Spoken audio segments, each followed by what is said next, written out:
Welcome to the SharkPod, the podcast that explores business and lifestyle design in Ireland and beyond. And now, live from Greystone Studios, here are your hosts, Luke Curry and Mark Baker.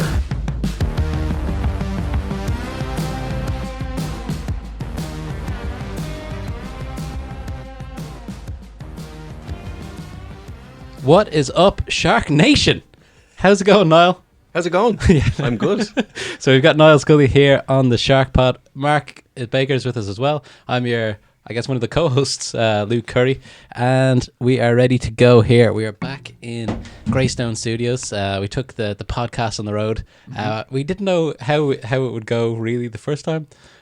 We took the equipment out and recorded everything, but I think it was really good. So Chris, thanks very much if you're listening to this. We had a great podcast last week, but it's good to be back in the Greystone Studios, really. Well, what's this called? It's called a roadcaster. So kind of putting it to good use. I suppose it is quite mobile. I think it went without any hitches. Swimmingly, if you would say. Yeah. If you want to use a shark one this early in the podcast.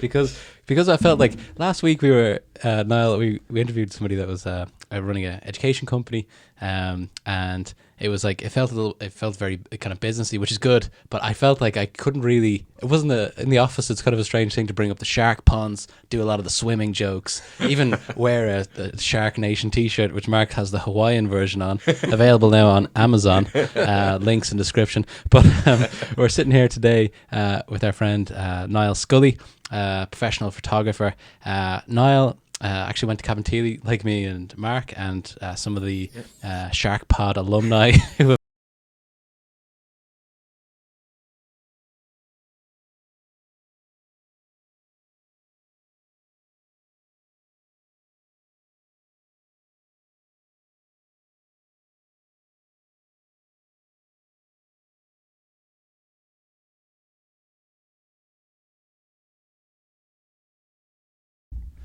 Okay, so so Niall was the person who actually did the photography for my wedding, and I have to say, it was out of all, when you're getting married, right? There's a lot going on. Yes, I do. Yeah. There's loads of and loads of services that you're getting, all right? And they're all of varying quality, and they're all of varying, let's say, I don't know, the effort or the joy that you can see in someone's work. We spent a lot of time going through different service providers and stuff like that. But I have to say, the quality of the work that you gave us and the joy in going through those photos is just like top end. So first of all, thanks very much for no problem for coming out and hanging out with us on the day. Mark was my best man. He was. There's a lot of stress going on that morning. I mean, her little girl was sick a little bit. Had to go to the doctor beforehand. Oh yes. Oh yeah. I don't know what that was. Maybe she was stressed out. Yeah, she's stressed out. She's feeling it for me. There's bills coming in from everywhere. I was like, but so it was great. And I think just before we started the podcast today, I actually showed Niall a shrine to his work that we have in this shrine. No pictures of me though. No pictures of you. So we need to maybe put that in the middle, maybe, and then just work the other ones around it, so we know what because you're the artist here. Do you know what I mean? We were just Mark's the artist. Oh yeah, Mark's the artist. I'm just we're all artists here. Yeah, me and my wife were the subject that day, but that was a great day. It was great. No, it was great to be part of it. So thanks so much for asking. It was a great day, and people don't realise how much goes on in the wedding. It's hectic. It is chaos, but in a good way. Yeah, as long as you make it a good way, I suppose. Yeah, absolutely. It was great. Yeah. And so let's just dive into this, right? Because you guys, fun there. Shark one too. Let's do a deep dive. Have you got a special effect for that? We haven't. I tried to. There's already a couple of copyright strikes against us on YouTube. Mark, we need to talk about it after. I didn't want to bring that up. Dear. Oh yeah, we're in a little bit of trouble. But so I tried to get the Jaws thing, but it takes a long time for it to come in. So it's not unless I just get the end where it's very aggressive and stuff like that. I was actually coming up with some memes later on. I'm really bad at the art thing, so you're gonna have to maybe run an eye over it. But there's gonna be more weird Jaws stuff coming soon. Brilliant. So that's what I know what the Shark Nation wants, and they're gonna get it. So let's dive in here. The reason why we wanted to come on, not just because you're a good friend to the guys here, but also because up until now we've had lots of different people on from business, from in sales, in kind of all different industries. But we wanted to get someone on that is working in an industry where it's more about, not more about, but definitely has a bigger element of art, kind of creativity, all that type of stuff, right? Yes. So there's going to be loads of people out there, I think, Mark, that are followers of yours from the art or whatever, and they're interested in maybe building a career or building a life around what they're passionate about, Yeah. So that's why we're having a chat today. So if we rewind the clock, all right? So you're in Cabinteely, right? Cabinteely, yes. We're all in Cabinteely together. You're getting bad career advice. You're getting terrible career advice from everyone around you, all right? Yeah. You've got me as a 12-year-old in first year in a green top. Oversized. Oversized, yeah. I was oversized. The top is probably undersized, if anything. And Mark was a year ahead of you, or you're below? I'm pretty sure it was a year ahead of me. Yeah, year ahead. Yeah, year ahead. Yeah, year ahead. So he's in sixth year. You're in fifth. I'm in first at this stage. Yeah, this is crazy. So this is we're setting the scene for the people. Yeah. All right. And when you're in, say, fifth year, are you getting interested in photography? I mean, where does this come from? No, so I was definitely into art. Like, speaking of arts, I think we had Miss Cleary. Do you know what? I had Mr. Campbell, and then... Love Mr. Campbell. Shout out, Campbell. Shout out. Do you know what? Actually, I had Miss Cleary. I was in A2, Miss Cleary, and then they realised I was a genius, so they put me into A1, right? Apparently a genius. Wasn't a genius. I don't know. It was a mistake they made. They put me into the A1 class, which, for anyone listening, is one of, it's supposed to be the top class. Yeah. It's how they rate you as, you're the most clever. Great for morale. Yeah. And it goes all the way down to like E or something, Yeah, great for morale. Yeah, it's like a branding. It's not great. It's like I know. When you think about it now, as you get older, like they didn't even try hide it. It's A1. Yeah, you're going up a class. Yeah. And then so we had Miss Cleary, then we had Mr. Campbell, and I was always into art. Always kind of creative. Loved drawings. Like Mark, loved drawings and paintings, and photography didn't really come in until probably the last year. I'd say I was going out with a girl called Rachel at the time, and her brother, his name's Tony, was he's actually a photographer at the time, so he was big into photography at that stage. And I spent a lot of time at her house and stuff like that, and he'd be showing me his cameras and showing me his photos he'd taken. And that kind of got my interest going in the photography side of it. But if you had have asked me, would you do that as a job then, I would have said no. It would have been art. So art was what I was more interested in at that age. So when you're in fifth year and you're into art, you guys can both answer this, I guess. Is there any vision in your mind, say, I'd love to just do this as a job? Is there any way I can just... Yeah, but you know what? Fucking have to go to an office every day and I wouldn't be here, Luke. If yeah. I say I was into art, but I think art was the only thing I was good at, because maths I was shocking at, geography and all. Do you know what? I didn't have much interest in a lot of the stuff. I think art was the only thing where I actually had interest in. So did you have any plan? Yes, I did actually. What my plan was to do animation. Me too. Yeah. No way. Yeah.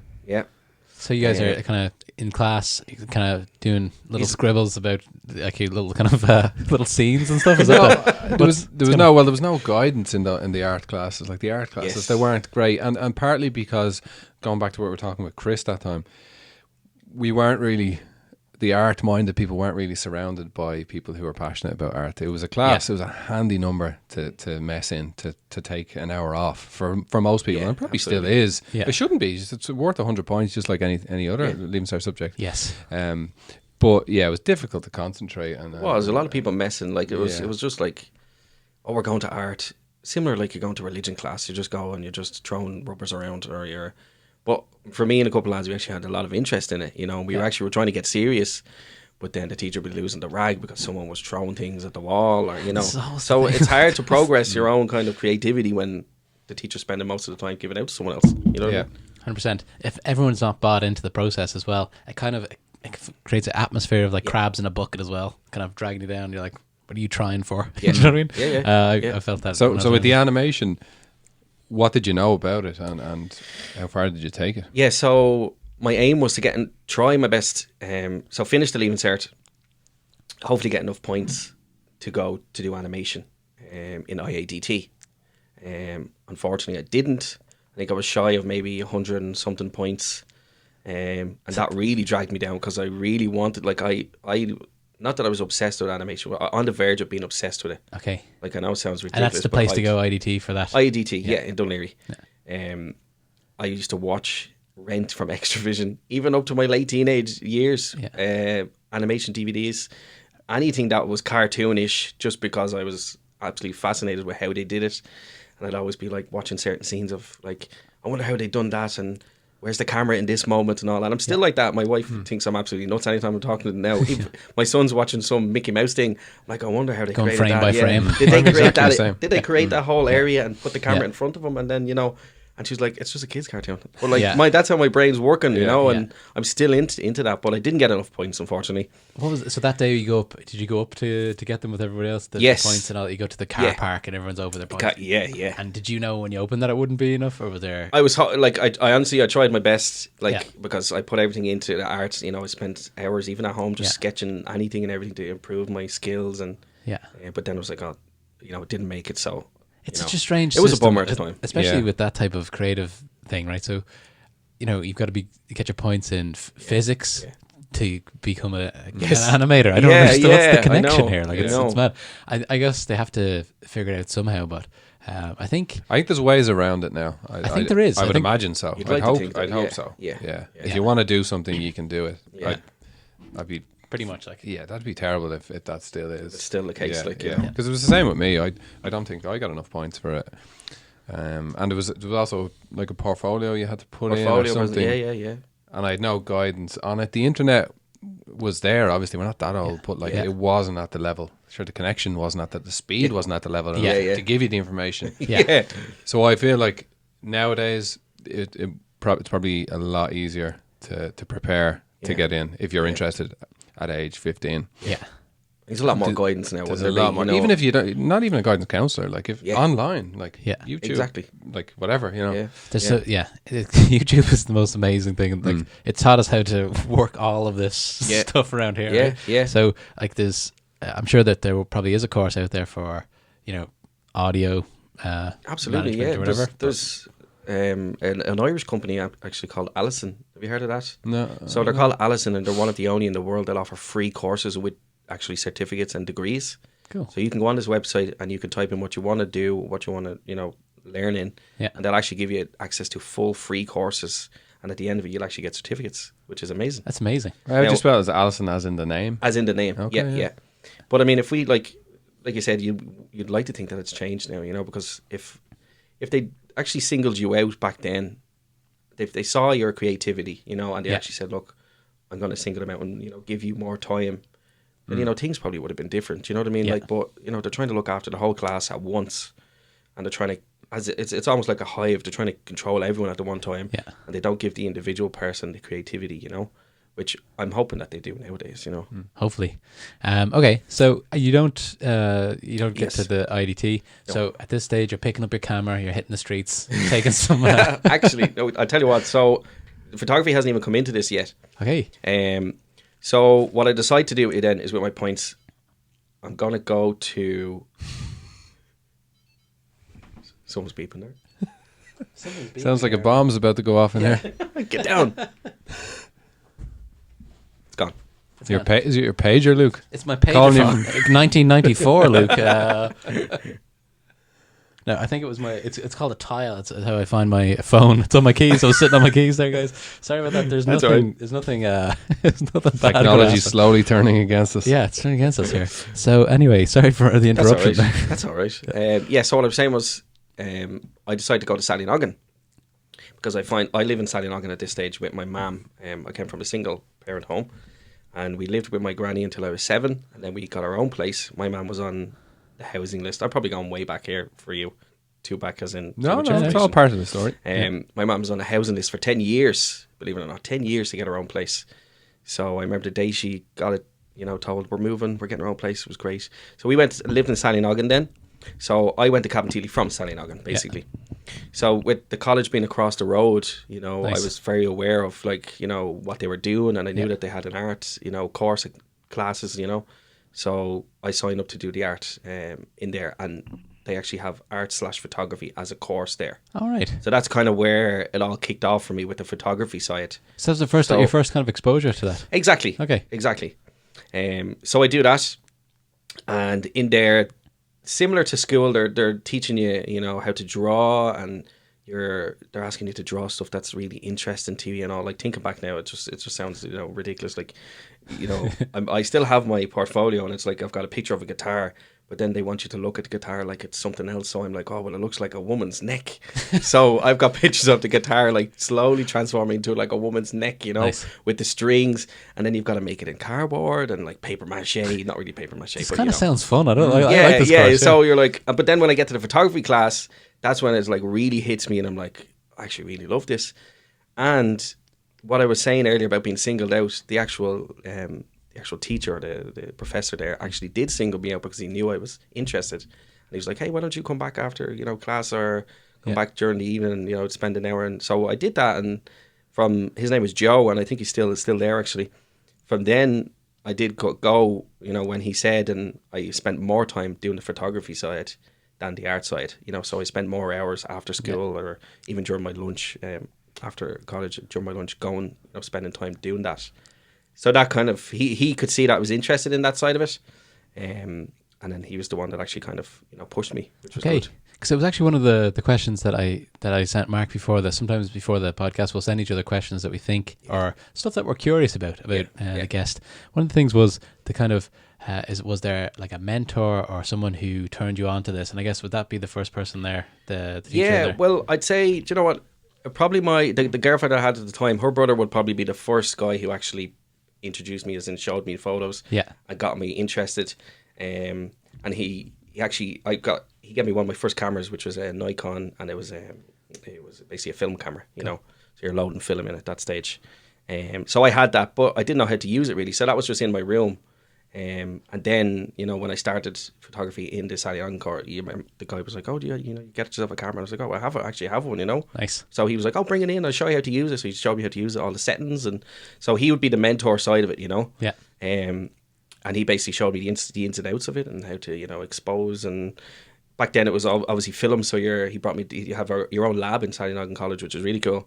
And you can, you know, do your own photos, and, you know, you've got all the chemical baths, and It's something that we should probably point out as well to Shark Nation. Like, there's so many ways of getting to where you're going, isn't there? Like, nowadays, especially, like, and when you're in school, it's kind of, it's life or death with the CEO and everything like that. Do you know what I mean?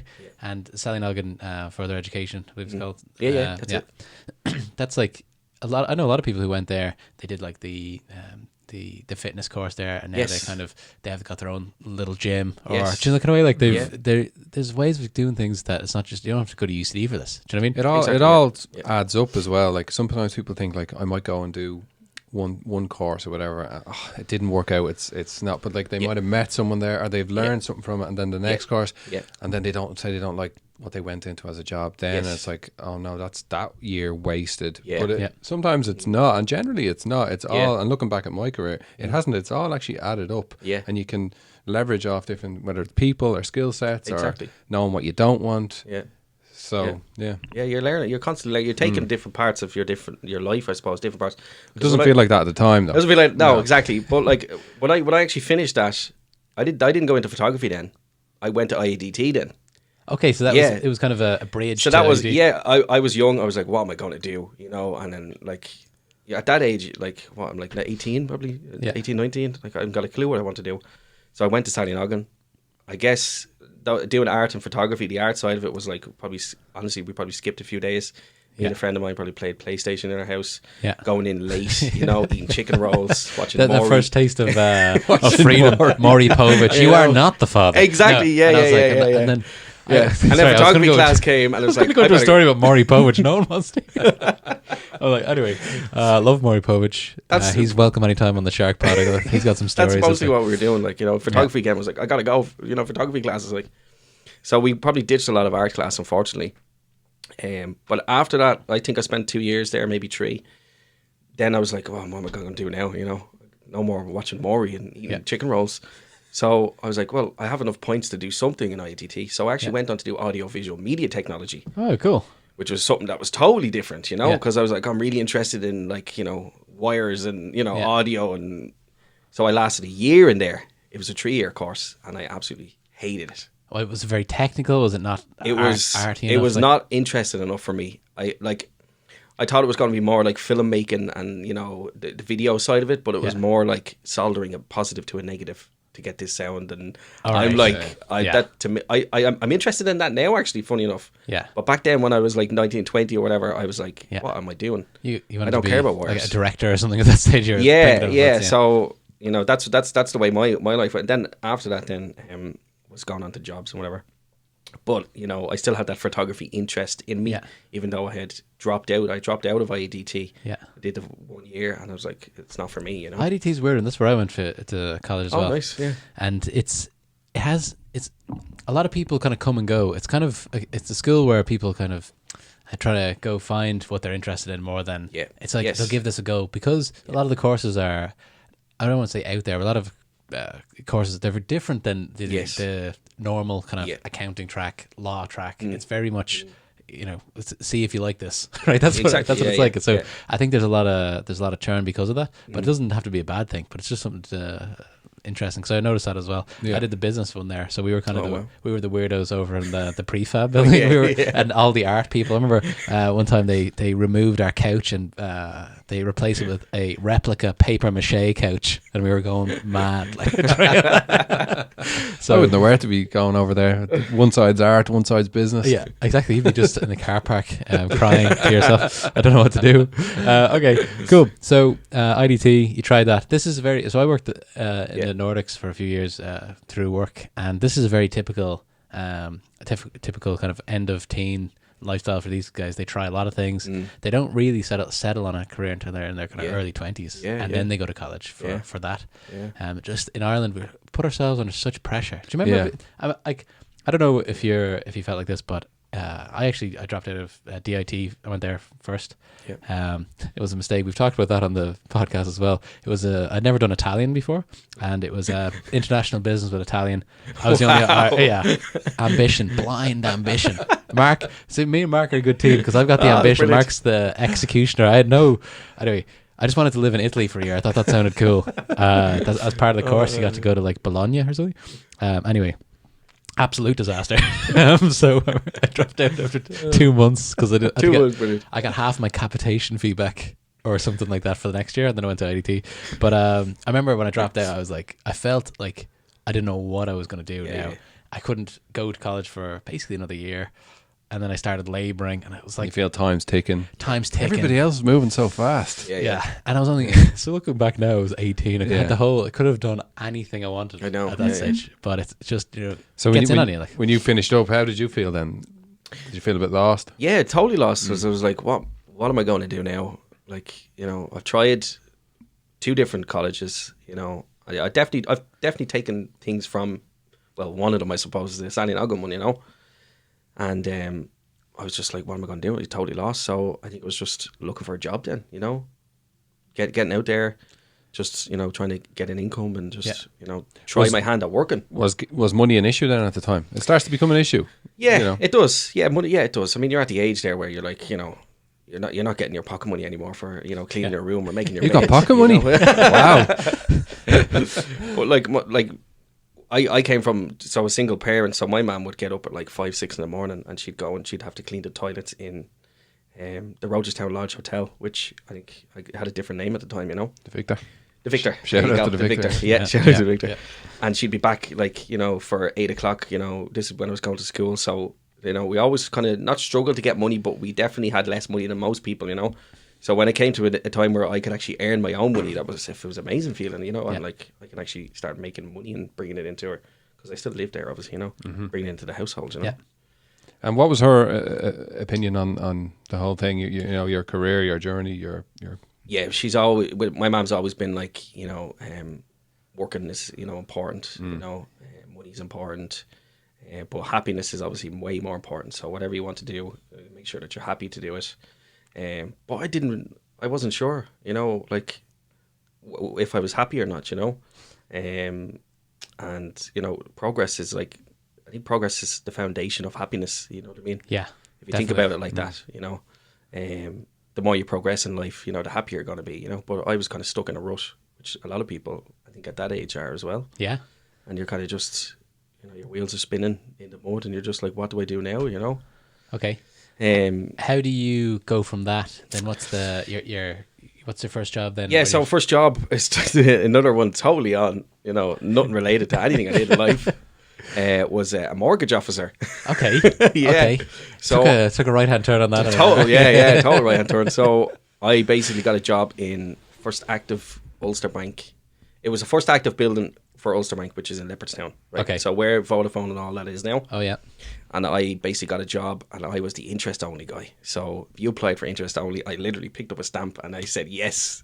So I stamped it next. Okay. This was when everyone was getting interest only. That boom. I gave everyone partly responsible. What do you mean? I don't have to pay back the loan. I can just pay the interest. Yeah. This is a great deal. It'll go on forever. Yeah. So my job was literally just like, yeah, hand me this. Yeah, they're all been approved. Yeah, okay, just stamping. Yeah, next. Nice. It wasn't any kind of like criteria or anything. It was they were approving everyone for interest only. Things changed, and after a while, yeah, people were like, what year was this? Up. No. Oh my gosh, I'm just thinking now, 2004. Okay. Yeah, so about 2004. So okay, so you had 3 more years of glory in the in the Celtic Tiger before. Yeah. Okay. Before people start ringing up and were like, I noticed I'm paying interest only for like the last 3 or 4 years. I thought it was only supposed to be 12 months. And I'm like, yeah, that's not me. You got to talk to someone else. Yeah, I'm the man with the stamp. I'm the man. Yeah. I'm not customer service. Yeah. And so when you're in there, is it always in your mind now, or have you put the kind of art stuff away for now? You're getting on with, for want of a better, kind of grown up. Grown up stage. Yeah. So I'm more focused on.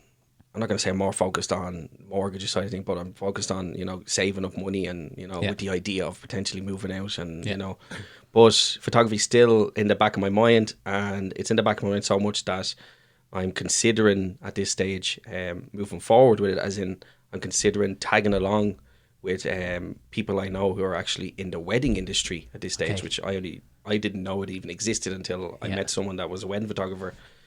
I just thought photography was just, you know, like street photography or taking pictures of landscapes or, you know.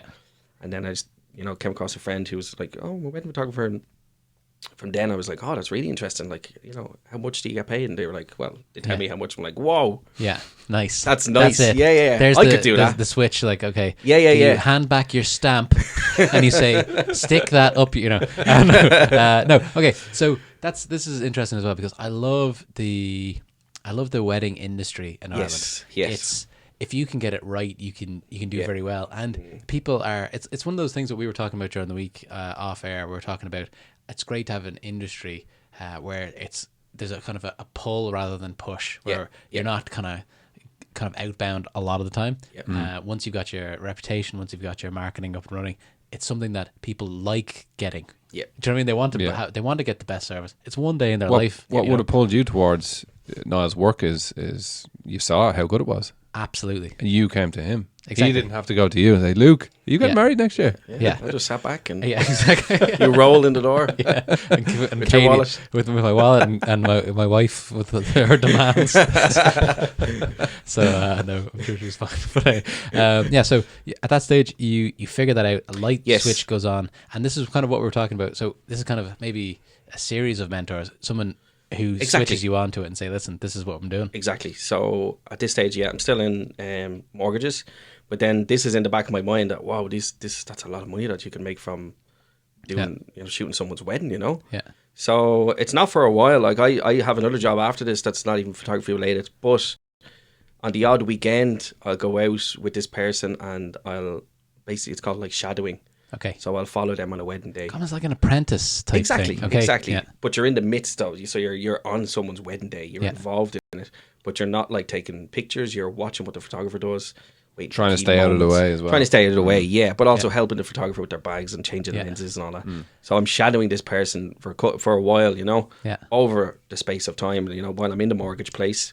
But but it's not pushed me enough to actually like, you know, want to set up. You know, it's just like maybe I can do something like this on the weekends, you know, but I don't actually do it yet. And then that's where I meet my wife then. So my last week of the mortgage place, I worked there for 3 years. My last week is like my wife's first week, you know. Okay. So she arrives and I'm like, whoa, she's hot, you know. So I'm nice. Like, I'm gonna take pictures of that. Yeah, I'm gonna. yeah.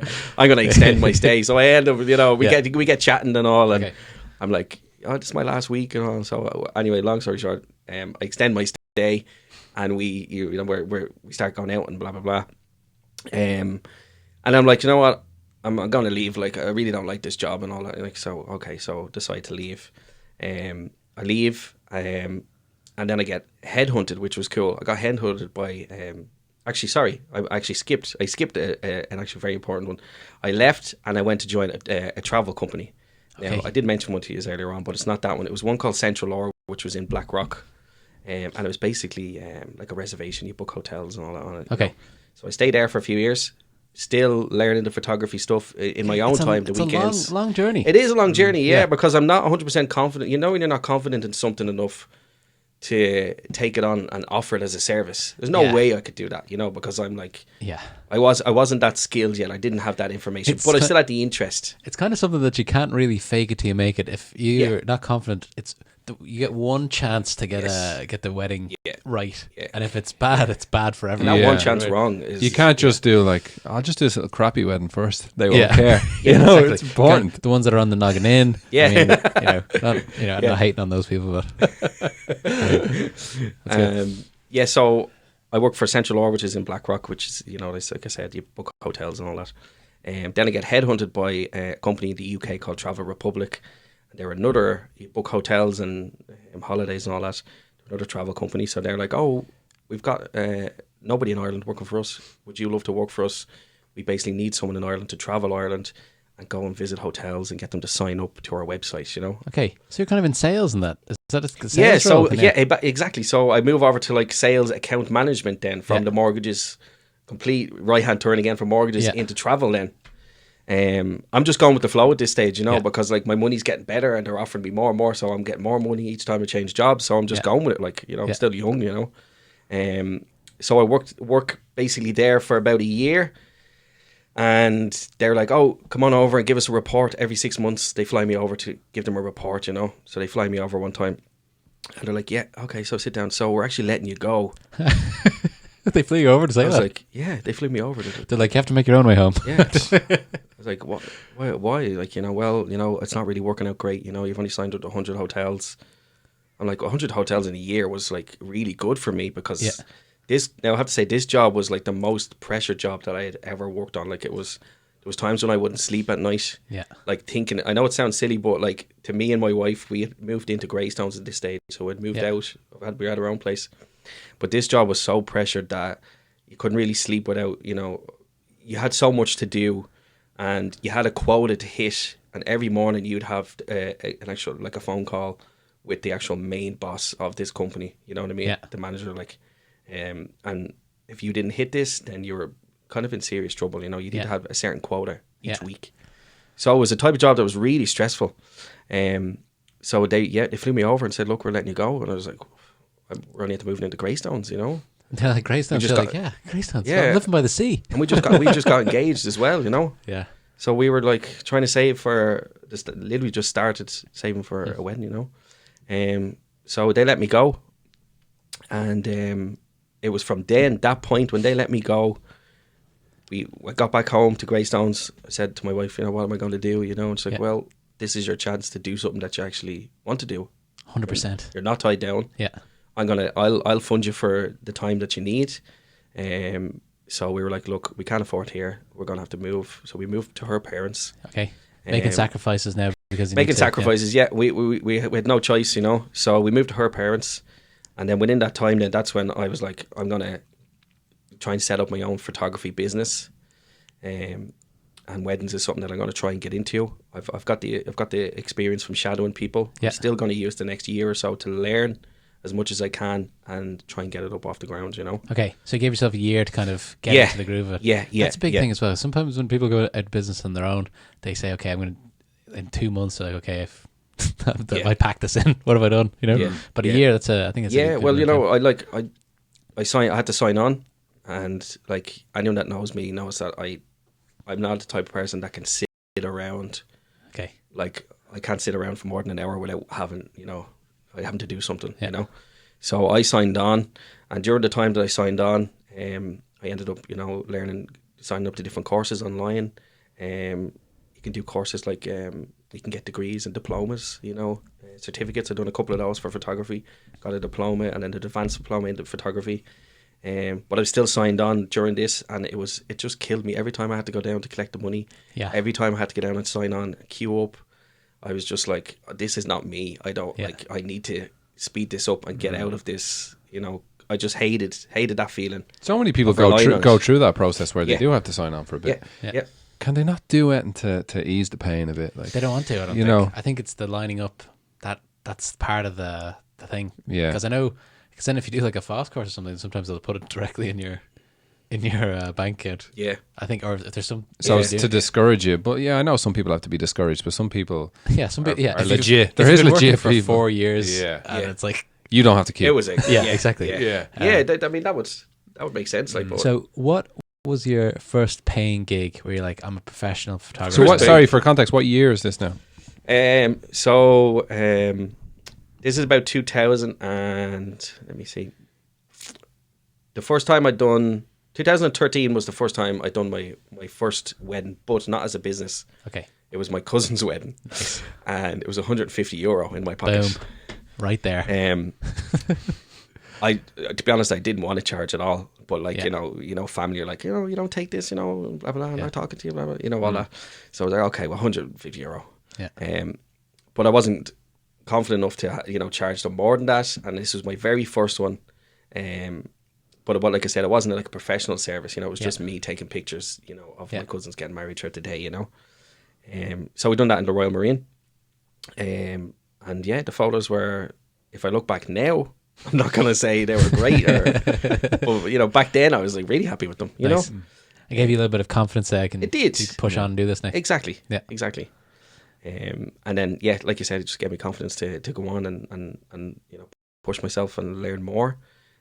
So for the next year, then I was basically just learning, just taking in as much as I can. You know what I mean? And then during that year, actually, the I'm not saying the council, but the whoever sets up the when you're collecting your money, I can't remember the name of it. There's a back to work kind of enterprise. That's the word, enterprise. Yeah. So there's a back to work enterprise. And, I've got itchy feet. I'm like, can you help me set up? I need someone to help me set up a business. Okay, so they gave you a little bit of support. Yeah, they have a course and there's a whole setup, and you can actually get access to a grant. As long as you have a proper layout, a plan, a blueprint of the business you want, and the business that you like where you see yourself in the next 5-10 years, and you have a proper blueprint, your mission statement, what you're going to do, even your things you're going to offer. So I spent months and months and months creating this brand. I suppose it's essentially going to be my brand from start to finish, what I do with a client, what they're going to get, how much it's going to cost, all that. And I present it to them, and they're like, yeah, that's great. We'll accept you, and, we're going to help you get back to work. Perfect. So you can sign off, and, here's a grant for, whatever, a couple of grand, get yourself cameras, get yourself whatever you need. So then that really got me, That's a great program, isn't it? I was absolutely I didn't brilliant. know they had that type of facility, because sometimes I think that as well. There's when things when things turn down or whatever. There's loads and loads of people there who maybe just need the equipment to go out on their own. Exactly. Maybe the solution isn't get a job. It maybe it is, but maybe it's like can you make your own job? Are you willing to? Or if you've been working on a building site or you're a carpenter, but you just don't actually have any tools. The goal is to create money that's going regularly into your pocket, and there's different ways of doing that. Yeah. So that's a very a rare kind of long view of government that we have. Rare long view. Okay.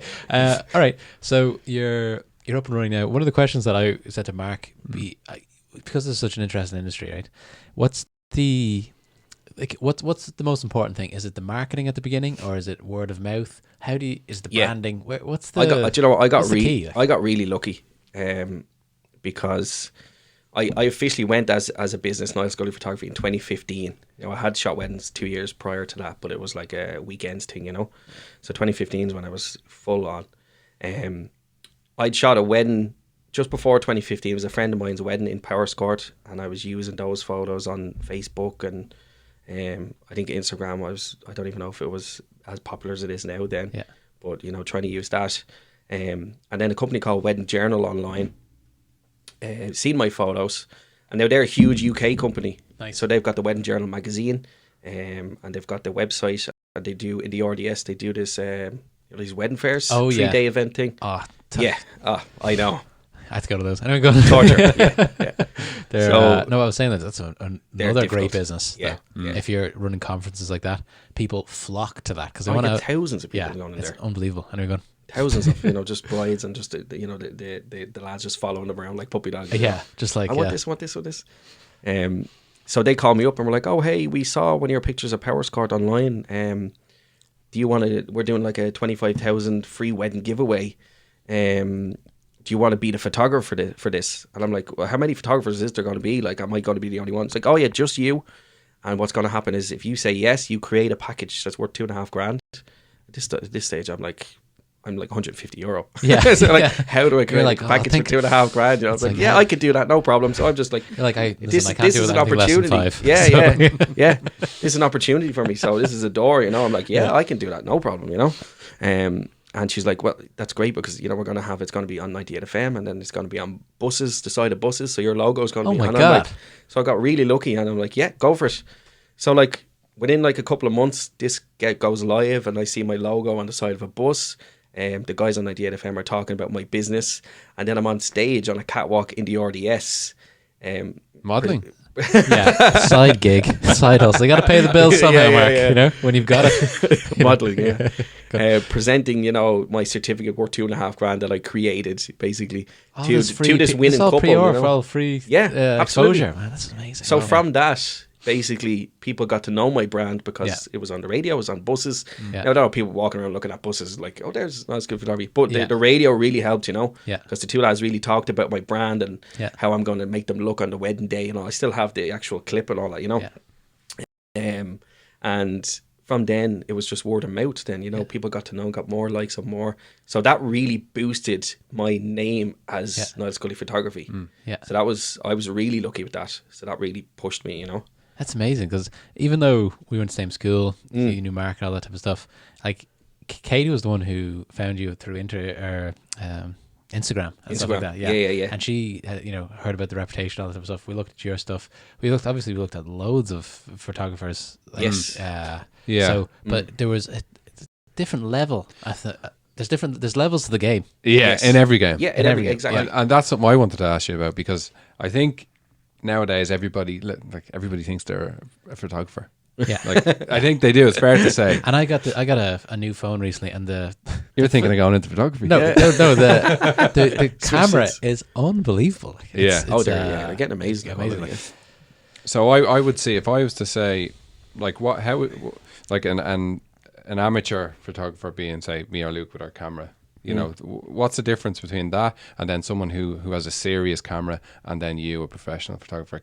Is there a huge gap between that middle person who's really good, like pictures look deadly, and then a professional? And how do they get to there? Because you can see the difference. That's what I mean. Like, so how's the... So I'm interested from an expert. Yeah, so like, I think learning about your camera is obviously the main thing. You know what I mean? If you get a new camera, you know, take it off automatic. Sit down, go through the manual. Yeah, our Canon there's always on automatic. It's always on automatic. Probably not even switched on. It wasn't switched on, was it? That was. So like learning about your camera and how it works, because like on a wedding day, like the light's constantly changing, right? So you're going from inside a dark church to outside, and you have like split second to get your settings right, to get the exposure right. Okay. So I mean, you could stick it on automatic, but you know you're not going to get the same. Like if anyone has seen my photos, know that I'm like a bright kind of airy. It's very Americanized style. Okay, it's huge in America. There's only a handful of us over here in Ireland, literally a handful that do that style. Has the style got a name? bright and airy. By Niall Scully. I don't mean a style as in like traditional or repertoire or documentary, that kind of stuff, but the actual look of it, how it looks. I shoot film as well, so film creates like a really creamy kind of look to the photos. If you shoot it right and expose it right, you can get this really kind of, the skin tones are amazing. It's basically like a bright and airy kind of style. So if you need to, if you learn your camera basically inside out, and when you're going in and out of the churches and all that, you need to know your settings, because you're switching between scenarios where the light's constantly changing, shadows, and you just got to be on the ball. So I think the main difference is learning your camera basically completely, and then obviously when you're turning professional, you got to offer more than just, like, when people book me, they're booking an experience rather than just booking a photographer. Yeah. Okay. Like Luke would say, I'm there with the couple the whole day, Yeah. So I'm offering them a whole experience from the time they book me to the time they receive an album. They're going to, get the USB box as well. Yeah. On the day, I'm going to do loads of other things than just photos. I'm going to help them get ready. I'm going to, with the flowers, carry things. I'm going to make sure they're on time. Like photographers are not like, they're like planners almost. Yeah, like, I thought that when you were at Luke's. Yeah, like, you were kind of telling us. We create timelines as well for the couples as well, Yeah. and like make sure they know what time that we have to leave, we have to be there, how long we've got with photos, when dinner's happening. So there's a lot going on. It's not just, that's the difference between best an amateur. man gets the brunt of that. Yeah, exactly, Yeah. exactly. So an amateur, you're probably just like someone who's just out of college. I've always said this to people, you just got to be careful, because you know the saying, you pay peanuts, you get monkeys. Yeah. And for a wedding day, it's so important. It's so important. Like, you don't don't want someone, someone. anything is so scary. Not scary, It but is. you want to make sure it's How quick it goes. Yeah. It goes so quick. Like, especially the window, the weather window that we had. Remember in the morning I woke up and it was bucketing down. It was, and then after the wedding, after the actual marriage, like it started to brighten up. So we only had like I know. a little. So bit you have where- to be looking at the weather exactly, forecast. yeah, and then you gotta like obviously choose your exactly. Weather forecast is huge, because then you gotta have a plan if you're gonna do photos inside or outside. So there's loads of different things going on. But you also have to manage the people. I just Gotta thought, manage- I just had absolutely. this image of maybe a bride going mad because it is lashing outside, and you're like trying to get her. Don't worry, we can do this or that. Or, Kind of managing that as well. you have to have. You must be wrecked at the end of the day. Absolutely, like you can be absolutely exhausted. Like people think, I get so many people on wedding days. Oh, you've got a nice handy one, don't you? No, it's like, You are a bit my like camera does that, or I've got a new camera, like, and it's like, but you barely. Sometimes you don't even know you're there. You're like a ninja. Thanks for that. No, because like I try and be as discreet as possible when I need to be, like, and then when the actually couple need me and need to round up family and all that, then that's when I kind of, you need to be a bit more loud. But that's getting an amateur photographer is just, you have to be so careful, because there's so many possibly missed opportunities. There's so many important opportunities that do happen. Especially during the church, different parts. Even during the church, like if you're amateur, you don't know maybe exactly the rules. what's happening next. You're like, you don't know what's happening next. You don't know where to be standing. Also, like, you don't know if you're like allowed going up behind the kind of tabernacle or whatever. Like, is the rules. Have you had any interesting confrontations with priests? Do you know what? I've had one or two where they've told me things. Like I had one in, I think it was Rathfee or something, or it was somewhere in the sticks. And I went in anyway, and the priest basically in front of everyone says to me, "You're going to stand behind that pillar for the whole thing, or else you're going to put on one of these gowns and you're going to stand right beside me." And I wish I had put the gown on. I wish I like an altar boy. But You're like, Father, I'm getting flashbacks here. I don't know. I know where this doesn't end well. Like some of them are, they'll have to say 90% are actually sound.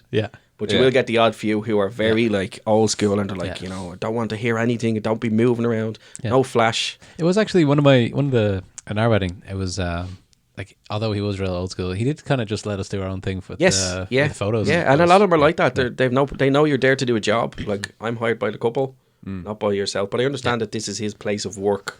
This building is where he does his work. So obviously you have to respect them, And it's probably a bit of a skill that you need now with all the weddings that are in hotels and stuff. Yes. How to get an excellent, really kind of epic looking photo that doesn't have that church, that old building in the background. Yeah. Do you prefer it in a church? Is that a challenge, I'd say?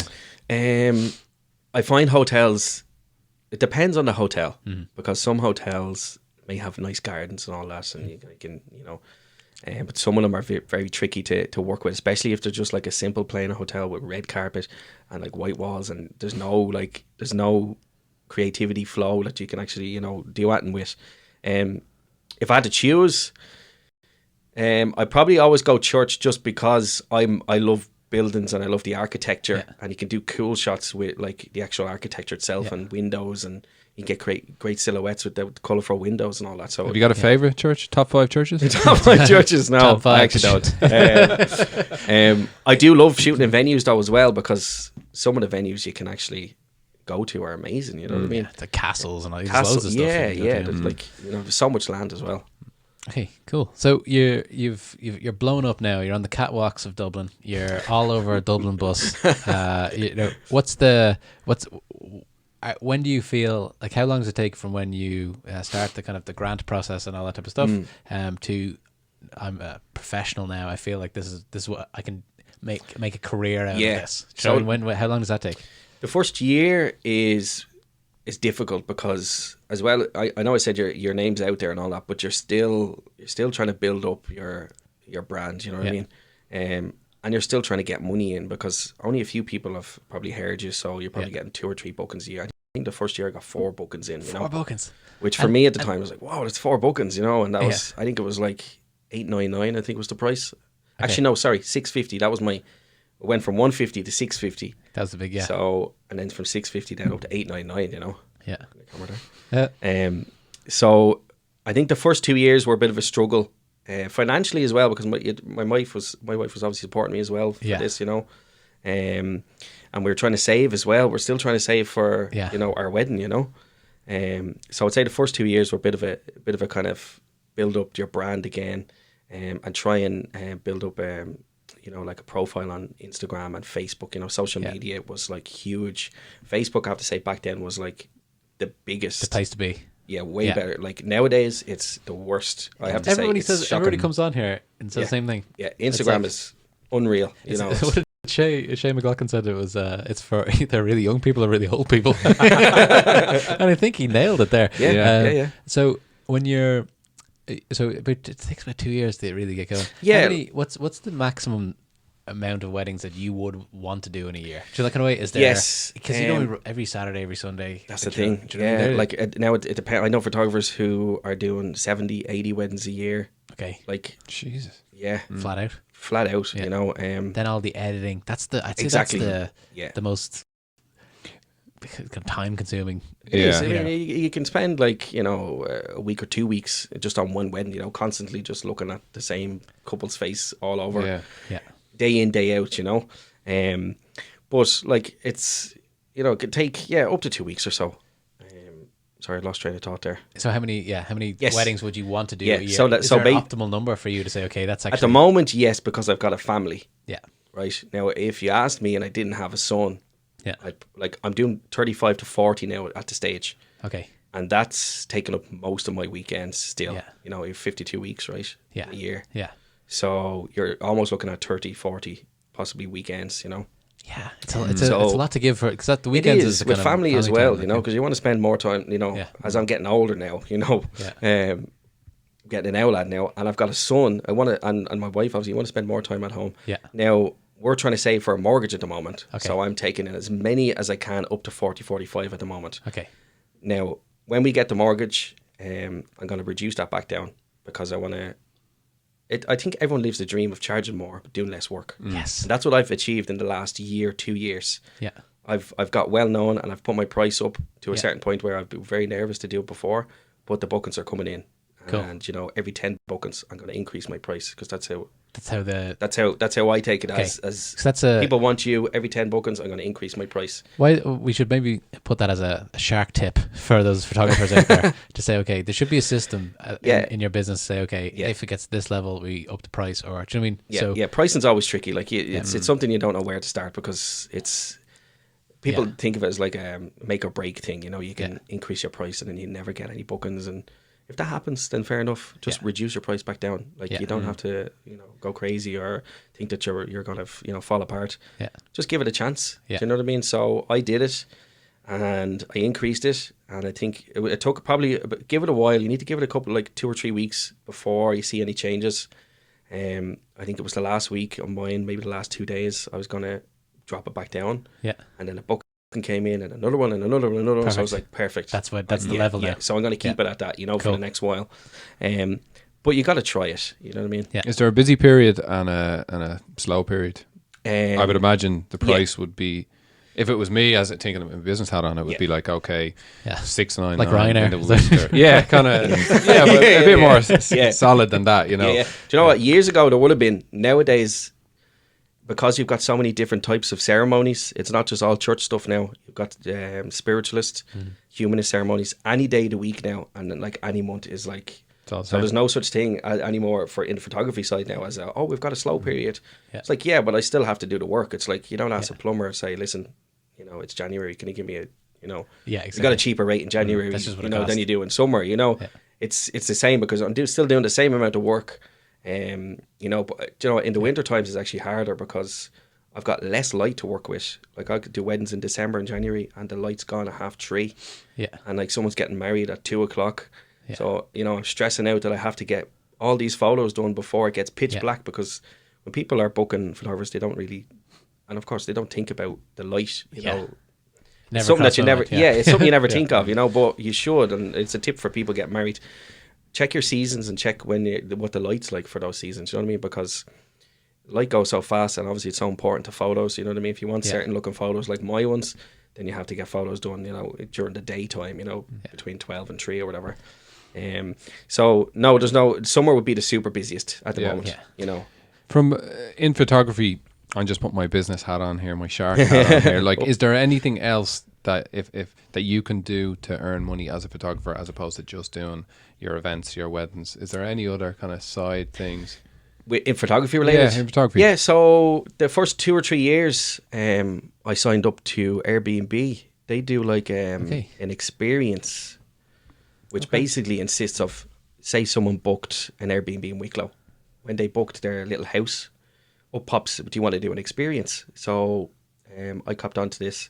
Actually, I think it was a friend of mine, Alicia Clark. She actually started doing it. She told me about it. I created an experience where you can get a couple shoot up in Wicklow Mountains in a certain area for like €400 for like 2 hours or something like that. Nice. So that was a little side thing for me to actually, and that price was pretty good at that time, and I was getting bookings. Lots of Americans were booking me, and it was up in Glendalough, Wicklow Mountains up there. How can we sell more things to Americans? That's the thing. They love buying shit. Tapping into the likes of Airbnb. Like it's huge now. If you look it up, Airbnb Experience, you've got you can do tours of Dublin. You can do all those Jameson things. Yeah. You can even do photo walks in Dublin. Basically, anywhere that you book your Airbnb, you're going to be asked if you want to do an experience in that area. It could be anything. People are loving this. Into a history trail. Could be anything. Yeah, there's very people. Like I say, if you go near vineyards in France, there's some French guy that'll bring you around the vineyards on his. Yeah. I was going to say his bike, not his bike. Me on the bonnet, crawling the crossbar. He's trying to get up there. I'm drinking wine. No. Okay. Anything else? Obviously, I've done headshots for yourself. Yeah, professional in the past. Not just me. I didn't just. Me in my house. Yeah, weird kind of casting vibe. I don't know.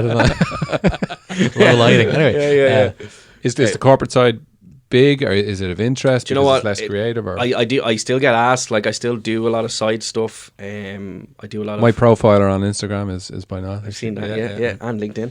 Yeah. I think. Yeah, it is. Yeah. Okay, making sure. I still do a lot of like that kind of stuff on the side, but because I'm at a stage now where I'm well known in the, I'm not sound big headed, but my brand is known in the wedding photography, like, and I have a price point that's really good, and I'm making good money. I can kind of choose whether to do these things now or not.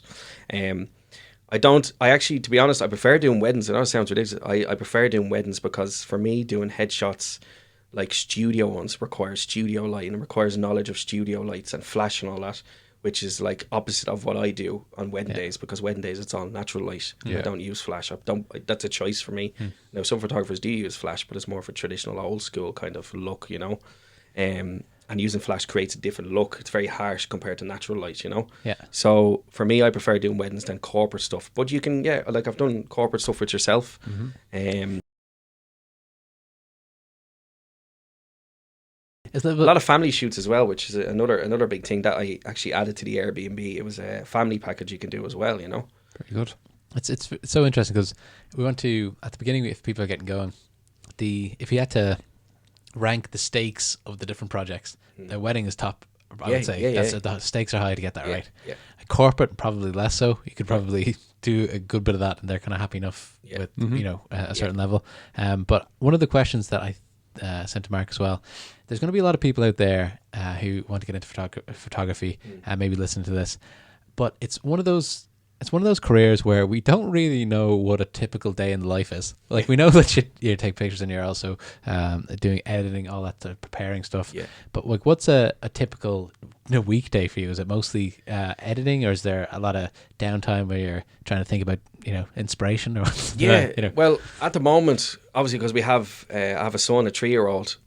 If you had asked me when he was 1, trying to do anything at that age was like, with him, was so hard, because he wasn't in creche, so you're at home and you've got loads of weddings to edit, and you're barely finding time to actually edit these things, because you're looking after a baby, Now though, he's in school 3 days a week. Nice. So Monday, Tuesday, Wednesdays, a typical day is literally just me just editing from morning. No, it could be 9 o'clock to 9 o'clock.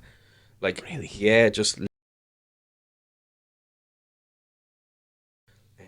make sure that first of all, that you like it, that it looks good. Yeah. People's eyes are open. There's so many things that you have to go through. What software do you use? So Lightroom, Photoshop if I need to open eyes or switch heads or all that cloning people and things. Like, I've got friends who are absolutely amazing at Photoshop. And you mentioned earlier when we were looking at one of Luke's that he actually took someone completely out of the picture in the background. I didn't know that was possible. I shouldn't have said that, actually. And it's one of my favorite photos ever, but now that I know that this is gonna totally ruined. Yeah, the videographer was in the back and I just removed him. I didn't even think that was possible to do. Oh yeah, nowadays you never know. Yeah, it's like Photoshop nowadays is unreal because it detects, you can detect faces and you can actually change eyes and you can give people smiles. It's crazy. Like, so a good photographer has to be excellent at Photoshop as well. That's a whole other skill. Technology. Yeah. Now it depends. A lot of photographers will just use Photoshop to edit, whereas I use Adobe Lightroom to edit, or you can use a combination of both, But you're going to need some sort of idea in both of those. Yeah. Do you know what I mean? If you want to have some sort of editing skills anyway. Okay, just for a picture, for one photo. Yes. Like, if we're talking percentage-wise, how much of that finished photo was actually the first photo that you took? When it was like, how much extra effort goes into making it the final spectacular piece? Is it 50% done when you take it? Is it 90? Do you know what? That's actually a very good question, because that's another difference between a professional and an amateur. A lot of your editing can be done in camera, so that means that when I'm taking photos, I'm going to adjust it so right and the exposure so right that I have to do less work in post. And by that I mean getting the exposure right post, So if you get it all right, I mean, probably like 50% you can get it done in the camera. Then when it goes then into Adobe Lightroom or Photoshop, then you just do your simple adjustments. For me, it's like increasing shadows and making it nice and bright and stuff like that. But it obviously depends completely on the day as well itself. It's going to be a lot harder if it's a darker day, overcast, than it is a nice bright day. Yeah. And now that you're up to, say, 40 weddings a year, do you find that you have to not get obsessed with one photo, even though you want it to be the best photo ever? How do you manage that? Probably like Mark, like your own self, your worst enemy. Like, I'm so harsh on myself, and you know what I mean. I could be sitting at a photo, literally one photo, for like, it could be 2 or 3 hours. Only because I think that maybe the white balance, that the temperature of the photo is maybe too warm, or it's too cool, or there's too much magenta in it. And I could be asking Grace, like, what do you think about this? And she's like, couples are not going to have a clue about this. And I'm like, I know that. Yeah. And like, when I say that to myself, they're not going to know the difference between the white balance but for me, I'm a perfectionist, so I could spend ages on one photo, and that eats the time. That eats the time. You could say it's brilliant being a perfectionist, and it shows in your work. Yes. But there is a diminishing returns at some stage. Like, I'll go back to a painting and spend another half half a day on it, and nobody can tell the difference Exactly. except me. And Exactly. that's kind of pointless. You I know know, what I mean? Like, I know. if, When you if think nobody like can tell that, the I know, difference. Yeah. I know. But And when then- your own, like for your But own it's that self, though, Yeah. and then you feel at Yeah. ease, and then you're like, oh, I'm Yeah. on to the next one then. Me You know, and Mark like, are so it's a different strange, in like, that way. I'm a 90% guy. I'm like, it's good enough, it's good enough, it's going out. If it's good enough to ship, good enough to ship.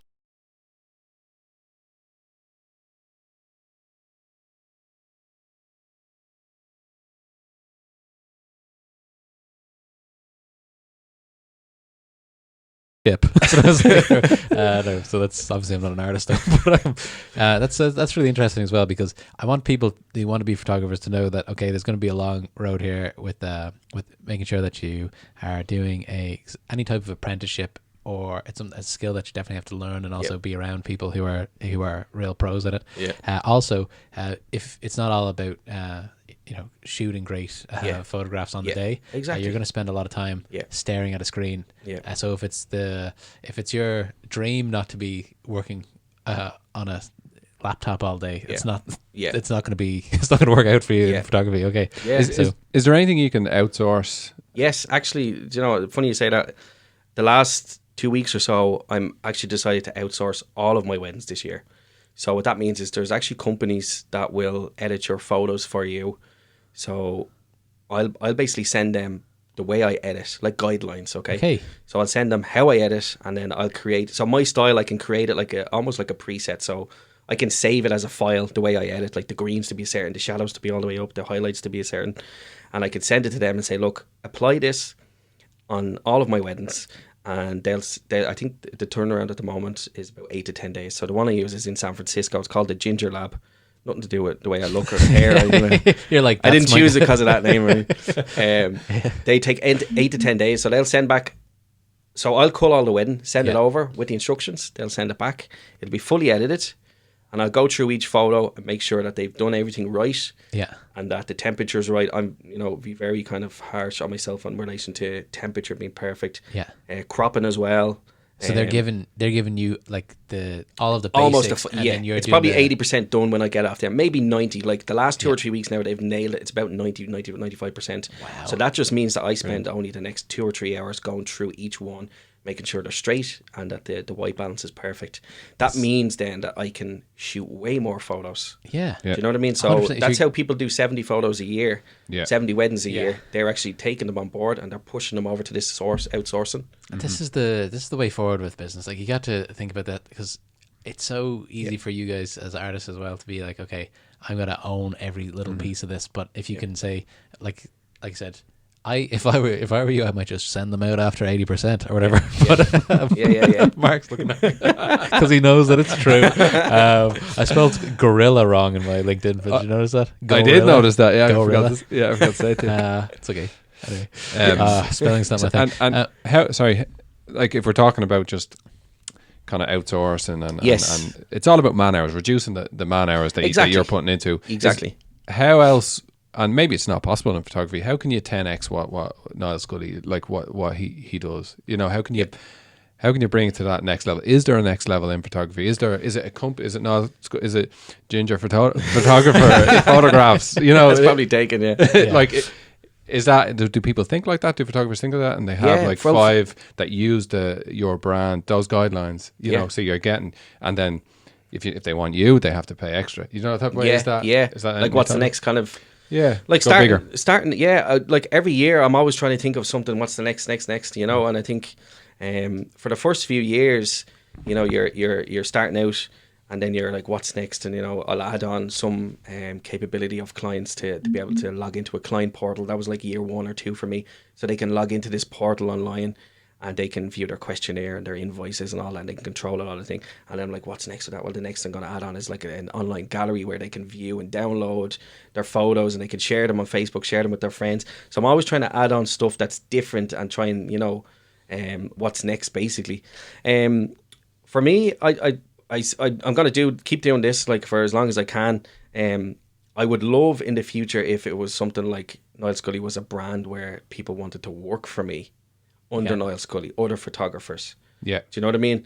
Now, I don't know if I could do that because I'm very hard at letting other people like it was hard enough for me to do the outsourcing. It took me this long, you know, nearly 5 years to actually go for it. Yeah, maybe that's a step in that direction. It could be a step. Yeah, do you know what? Like, for anyone that's listening, and one of the main things I'll say is CVs at leave things to luck, and you know, based on your circumstances and your environment. You know, if you can take the good from the environment and people that you're with, and like, you know, view all of these good things from that, then go with it. You know, if it pushes you closer to your goal, then definitely go with it. So maybe this is one of those choices that I'll think about in the future. Like, you know, if it's going to push me towards it, then maybe I'll do it. You know what I mean?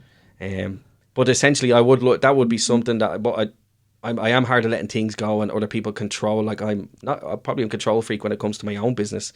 Like I was saying to you earlier, when you're self-employed, I'm answering emails at 10 o'clock at night, 11 o'clock while I'm literally lying in bed on my pillow. You know, my phone's lighting up. My wife's like, "Go to sleep. What are you doing?" Like, I'm like, well. I was saying to Mark, when you're self-employed, you know, it's different. You want to make sure that you're getting the business in, because like, my money's not guaranteed. My work's not guaranteed to me. I don't wake up like it's not a fixed outcome. 9 to 5. Exactly. Yeah. Not like a normal 9 to 5 people, and then like go to work and get paid. For me, I have to make sure that I'm always on top, you know, of the game, replying back to people. I don't want them to go somewhere else. You know, I want to reply back straight away. Now, other photographers will probably disagree with me and say, "Oh, that's too desperate," and all, but.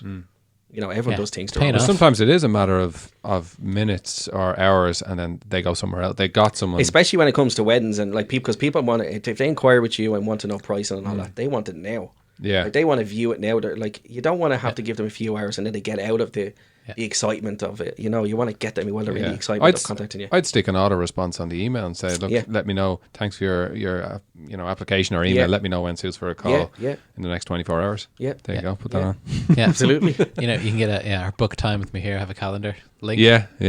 HubSpot do stuff like that. That's what I'll sort out after Luke this. sells that. We're going to do a good price. So, Mark, we're over an hour here. So why don't we go into some rapid fire questions? Because I think there's going to be some, like, a lot of the stuff that we talked about today it's going to be really valuable for those people who are looking to get into photography. It gives them an insight into what's happening out there. Somebody, what it takes to build a business. It's the emails at 11 o'clock at night, rather than just having a nice camera. So one question before we start the ones that we ask everyone: if you were to say to the 18-year-old Niall, what first camera should you get? To, you know, like what's a good starting off camera? A good starting off camera. Okay. If you want to take it serious. If you want to take it serious, let me see. First one I had, I'd say a D90 is probably, I had a D60 or D40. They're like entry levels, professional entry levels. Yeah. Right. So they'd be really good ones to start out with. Okay. They're a lot cheaper as well. Like, how much should they be? Maybe 700, maybe 700. Like, you know, the cameras nowadays I'm using are like $3,000, like $4,000. You know, they're a lot more expensive. But I'd say for anyone listening, like a D90 is probably, now see, I've only used Nikon, so I've never used a Canon, so I don't know anything about Canons. Now, I only stuck with what I've learned with, which are Nikons. Okay. So if you're a Nikon user, then D90. And software, does that come with that? You get your own little Nikon kind of software, but you're better off YouTube. Like we said earlier, YouTube is amazing for absolutely everything. YouTube, how to use Lightroom, Adobe Lightroom, Photoshop. Learn those, and then you should be happy to go. Yeah, cool, absolutely, cool. Okay, so what apps do you use the most? What apps do I use? Instagram. My screen time is shocking every time I go to bed. I check my screen time. 5 hours is like, for me, it's like every day 5 hours. And what's the average on Instagram? I don't even know. It's one. I use a lot of hours on my Instagram. It's pretty high, actually. Yeah. I 3 hours a day is like entry level here, man. I think I see people scroll and, like, you know. Yeah, mine's at least Niall's doing that for for business. Like, so if we, because I notice your stories are really good as well when you're on the way to. My stories are. I'm trying, like, people. It's so hard. Do you have to kind of come out of yourself to do that? I can't do the stories. I don't know what it is. I'm too shy. I don't look what you're doing now. Shark Nation. You can't do a fucking. I've got like 3 cameras around here. I'm surrounded by cameras. When it's looking at my phone, I just can't do it. Like, and it's the angle. It's the angle. It's upshot. No, gotta go. Instagram, I'm using Instagram. It's probably 3 or 4 hours a day, believe it or not, because like I'm doing stories, but then I'm using Instagram for myself as well, not just for the business. Like I'm not just trying to promote the business, but I'm also following a lot of photographers. Inspiration. Yeah, a lot of brands. Yeah, and like getting inspiration not only from photographers, but it could be from DIY, house stuff, fashion, artists. You know, music, of just anything that you get inspiration from. You know, following that. So Twitter. I do have a Twitter, but I actually have a bride who works in Twitter, and she's always telling me to use Twitter. Twitter's an amazing platform but I just, for some reason, I don't know, like... I don't think it is for a visual. Yeah, it's more people giving out and political views. Instagram and Pinterest now are the two that I'm trying to use Pinterest a bit more because people are actually going towards that to make bookings nowadays. Yeah. Okay. Loads of brides love Pinterest. It's Makes They sense. do, Yeah. you can create your own board on Pinterest, and then people can pin your photos to their boards and all that kind of thing. I think that could be a huge one if you nail it. If Yeah, you do it's it very properly. tricky though. It is. Yeah, It's really, there's a lot to learn about Pinterest. It's not just like throwing a photo up. Yeah. It's creating boards and then trying to attract people to your actual boards, you know, which is and tricky. then to click the link into your website to purchase. I suppose we already gone into that. What's your favorite social media? It is Instagram. Isn't it? Instagram. Yeah. What's the best business idea you never acted upon? Can be anything at all. Business idea. Or has it always been the photography? Do you know what? I set up a website which was, and I actually regret stopping it. It was a travel. So basically, I created a website called centralreservations.ie. Okay. And I created a front homepage. So it looked like Booking.com and all that. Yeah. When you click search, I actually had an affiliation with Booking.com. So when you click search, you're brought to search pages that are Booking.com search pages, but they're actually connected to my site. It looks like it's my site. Link. Yeah, exactly. So it looks like my site. So all I had to do literally was nothing. So they go to my homepage and they click through. They made the booking, and I'd get like Booking.com would get like 20% of the total, and I'd get the rest. And if there was any ever customer service or anything, they just went to Booking.com for that. Yeah, Unbelievable. So yeah, and I literally had to do nothing because I had the website, and the money just came in. Now I got a good few bob coming up to like the wedding, that was the reason why I did it. Yeah. And I decided, you know what, I want to focus more on the photography. So then I stopped it and I let the domain go, and I think someone else bought it. okay. But that's probably one that I'm loving that idea though. That's it was great because we were talking about business ideas during the week, shockingly enough, and we were talking about that. It would be great. I want to get into a middleman game where I just take a little. It's exactly what it was. Yeah, affiliate marketing. Yeah. Just affiliates, like Yeah, it was great though. Like, how did you learn that? Not to go too deep into it, but I taught the website I taught myself. It was a WordPress because I set up my own websites, build my own. So you teach that yourself. It's very simple WordPress. And then once you have the actual front page done, it was a matter of just contacting Booking.com and saying, look, I have this domain that I think it's really good. It's got a really good name, which Central Reservations at the time was a really good name. Not that I worked for another company called CentralOr.com. Yeah. It's almost the same. Almost the same idea. Yeah.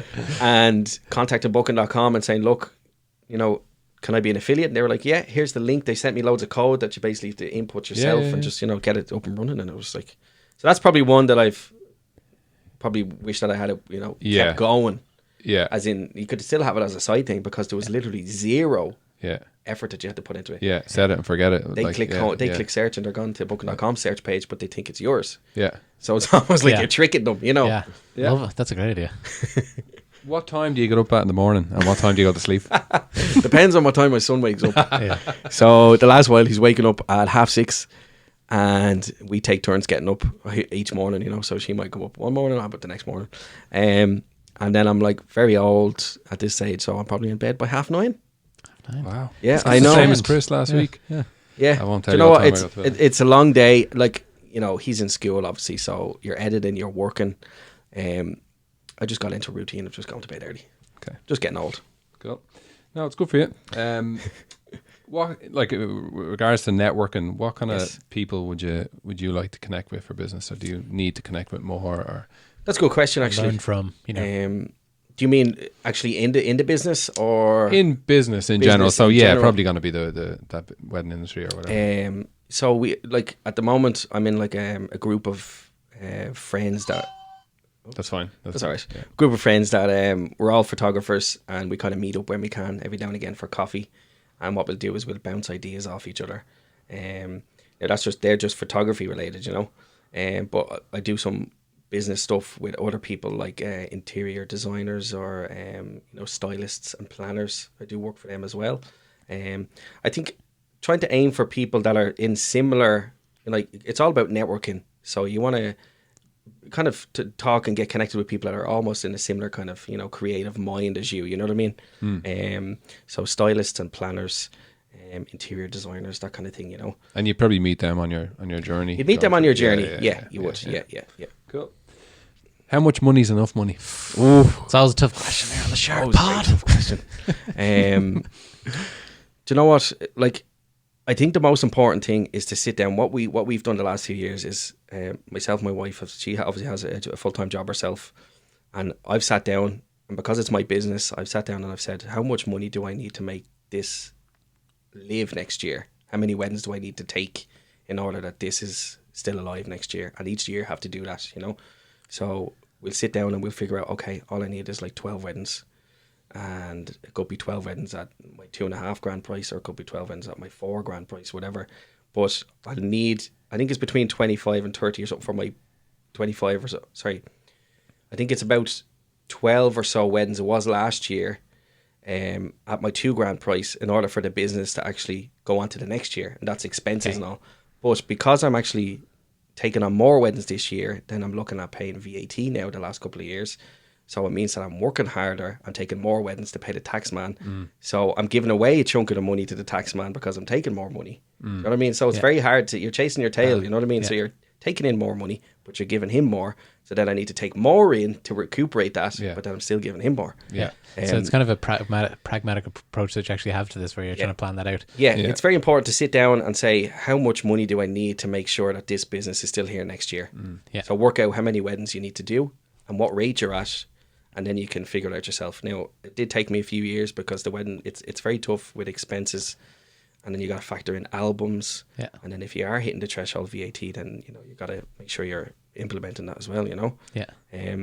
But I will say, I wish I had have registered my business in the north of Ireland.